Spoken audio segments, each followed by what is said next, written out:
Ladies and gentlemen, welcome to the Daily Vibe. I'm your host Vaughan on VTV, and today I want to help talk to you and understand about how you measure success and progress in your life, because I am of the firm belief that most people use these statistics and their own measurement tools against themselves, which creates demotivation, less inspiration, and over time ends up building less confidence to pursue what you really want to do with your life. So the purpose of today's show is to help you get your mind right and to help get the right growth strategies. Now, yesterday I was dealing with a client who came in, he was all demotivated, he was feeling flustered. He's like, Vaughan, I need a lot of help because I feel so demotivated because I want a return on my investment.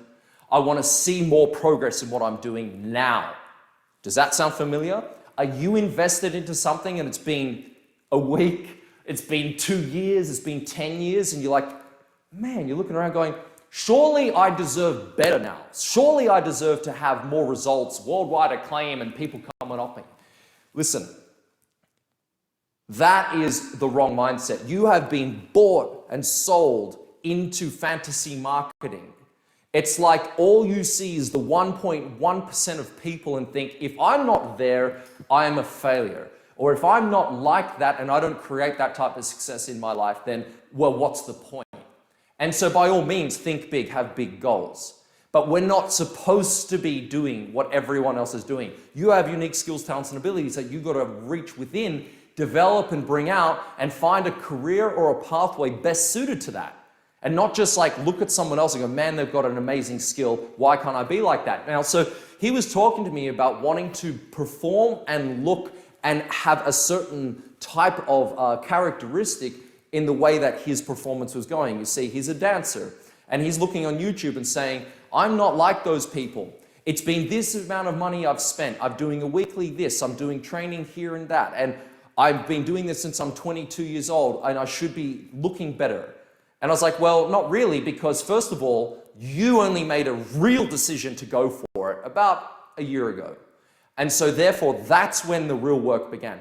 Even then, your commitment level doesn't match the reality of your expectation. You're not doing enough of it, meaning twice a week is not going to make you world-class and a master. I'm sorry to tell you, but the greatness within you will die if you don't give birth to it through the work that you must do. Oh yeah, that's not going to make this very popular. You gotta freaking work, like you actually have to do the work, but you can't just work because everybody's working hard. You have to work smart. You've got to work a certain way. Doesn't mean you have to pull in 20-hour days. I don't care what people say about 20-hour days, 10,000-hour rule. No, you can do the 10,000-hour rule, which means world-class performance can be achieved if you dedicate 10,000 hours. No, I know people who've done 10,000 hours worth of dance and they suck so much, right? You know people that have probably done accounting or bookkeeping or their job for 10,000 hours and they're not good. There's something missing. Now, here's the thing. We want to measure our progress the right way. And let's get numbers straight for a second. Just because 1 million of something sold, does it actually make it good? I mean, on the real, do you really think that Harry Potter, which I actually really like the series, but do you really think Harry Potter or the Da Vinci Code are like literary classics? I mean, come on. Dostoevsky, you ever heard of him? Right? Like some of the best writers in the world, Tolstoy, like literal literature geniuses. You know, those are the people that deserve to sell 50 million of something. 50 Shades of Grey, come on. Just because it's had mass appeal and sold millions does not make it the best. This is one of the reasons you have to be extremely careful with how you measure your progress and how you measure things. I like to say it matter to few more than you have no meaning to many. And what that means is that rather than try to get the adoration and affection and the love and the flowers from millions of people that you don't know, matter a lot to 10 people. Like they can't live without you. You know, that's a successful way of building a business, by the way. If you can find a way to serve 10 or 100 people like that, it is incredible what it will actually do in terms of your finances, the meaning you have, plus probably your capacity to serve them will be tapped out because not many people know how to run their own life, let alone run a business that delivers highly, very good quality products and services to many people. That's actually a skill in itself, and not something I recommend most people ever try. They should find something that suits their unique skills, talents, and abilities. Now, let's come back to measuring progress. For this week, this month, and this year, you need to have the one side of the matrix of performance. So you've got your logical step-by-step action steps. You've got your analytics that you're watching, how many likes or shares you might get on Facebook or social media, and be careful with those numbers. How many opens you get on your emails, or how much money is coming in your business, okay? You need to know those things. You need to know your cash flow. This is important, right? But it does not dictate where you can go. It is a reflection today of decisions you made in the past, and it is a warning or a lesson or a teaching about what you should do right, what you should change, what you need to fix for the future results to change. All right, that is what current measurement tools should be used toward. Now, over time, if you do that right, your progress will increase. You'll start to see better results and better returns, no doubt. The time frame of that, though, you tell me how long it takes for you to be successful. It's like what Steve Jobs says, you know that overnight success? Yeah, it took a really long time, 15 years, you know? So keep it in mind.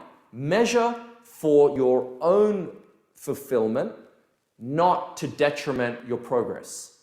One last bit of an idea for you. If you treat, just like I was suggesting to my client yesterday, if you treat what you do as art, you're never going to be able to measure it. So I like to think that we're moving into an era in the world where it is art-driven. Now you might think, Vaughan, I'm not an artist. I'm not saying that. Where we treat our work like art. We look at, if you're a car manufacturer, the design process is artistic. The mechanics in it is an art. Because an art cannot be defined. You learn technique to perform art, but you can't define it. It's like, okay, if you can, then you try to explain to me a color. You try to explain to me why Jackson Pollock's Poles is such an awesome piece of art. Now you can give description upon description, but you'll never hit it because it's just noise. It is just what it is. And so it's the meaning we attach to it. So when we're looking at what we do and we treat our work, whether you're a receptionist, whether you're a career mom, whether you're a professional dad, whether you are a budding entrepreneur, you treat what you do as art. If you write, it's art. If you create content, it's art. If you're a videographer, it's art. But if you do all the analytical stuff, numbers, if you're a numbers genius, that's art. Science is an art. But it's very hard, almost impossible to apply scientific principles to art because they're almost in opposition in a way. But you can use science to break down artistic formats. Like, so for example, in dancing, when you look at good dancing, dancing is aesthetic, right? You're looking at essentially a picture of perfect lines, beauty, poise, and grace. And you can use science and be like, you use your shoulder, elbow, wrist, and fingers to create that line. Make sure it's held up below the shoulder line, but in front of your spine, and you'll create a nice arm line, yeah? Instead of this, which is ugly. So we know that, and we can deduce that from science. We can think about the muscles in our body because we know what muscles exist now. We didn't know that a few hundred years ago, right? So because of that, we can apply scientific method to art and go, this is how we improve. But it's almost impossible to measure the progress of the art. Because how did Pablo Picasso know that what he was doing would be so famous after he died? He didn't. Do you seriously think he went, I'll make sure I paint, and I'm gonna quit painting in 2 years if I don't sell my painting for $100 million. It's like, what the no. But unfortunately, that's what we're sold. You read a personal development book, you listen to a good podcast, or you watch the news, and it's like, man, if I'm not running 2 companies, that one trying to launch the humanity into space, and and I get everyone to drive an electric car, this is Elon Musk. If I don't have that type of thinking or business model, then I'm not even going to try. I'm not even going to bother. I'm a failure already. Okay, it's like, no, you're measuring things the wrong way. Like I said with Pablo Picasso, the guy loved to paint. There's stories of him, he would eat lunch, and as he was eating his lunch, he'd take a charcoal pen, turn over the plate, sketch on the back. Like, he just never stopped painting, sketching, and drawing.